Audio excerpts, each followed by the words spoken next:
ഷഹബാനു കേസിൻ്റെ രണ്ടാമത്തെ ഭാഗമാണിത്. ഈ ജഡ്ജ്മെൻറ്റിനോട് മുഹമ്മദ് അഹമ്മദ് ഖാൻ ഒട്ടും യോജിച്ചിരുന്നില്ല.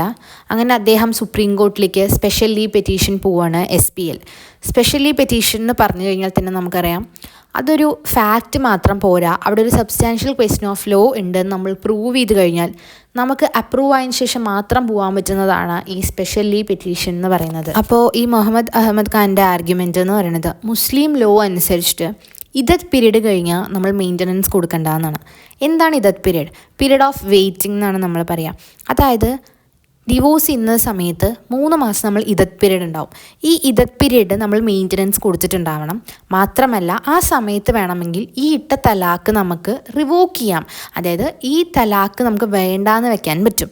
അല്ലെങ്കിൽ അത് വാലിഡായിട്ട് നമുക്ക് കൺസിഡർ ചെയ്യാം.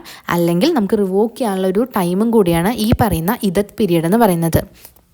ഇഫ് ആ ലേഡി പ്രഗ്നൻ്റ് ആണെന്നുണ്ടെങ്കിൽ കുട്ടി പ്രസവിച്ച് കഴിയുന്നത് വരെ ആയിരിക്കും ഈ പറയുന്ന ഇദത്ത് പീരീഡ് എന്ന് പറയുന്നത്. അപ്പോൾ അദ്ദേഹം പറഞ്ഞു ഇവിടെ ഇദത്ത് പീരീഡൊക്കെ കഴിഞ്ഞു, അതുകൊണ്ട് തന്നെ ഞാൻ മെയിൻ്റനൻസ് കൊടുക്കേണ്ട ആവശ്യമൊന്നും ഇല്ല എന്ന് പറഞ്ഞു.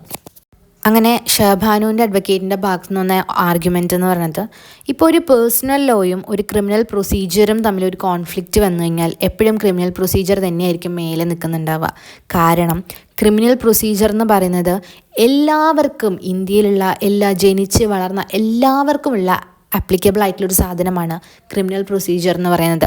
നേരെ മറിച്ച് പേഴ്സണൽ ലോ എന്ന് പറയുന്നത് ഒരു പെർട്ടിക്കുലർ കമ്മ്യൂണിറ്റിക്കുള്ളതാണ്. അപ്പോൾ അതിൻ്റെ ഡിഫറൻസ് ഉണ്ട്.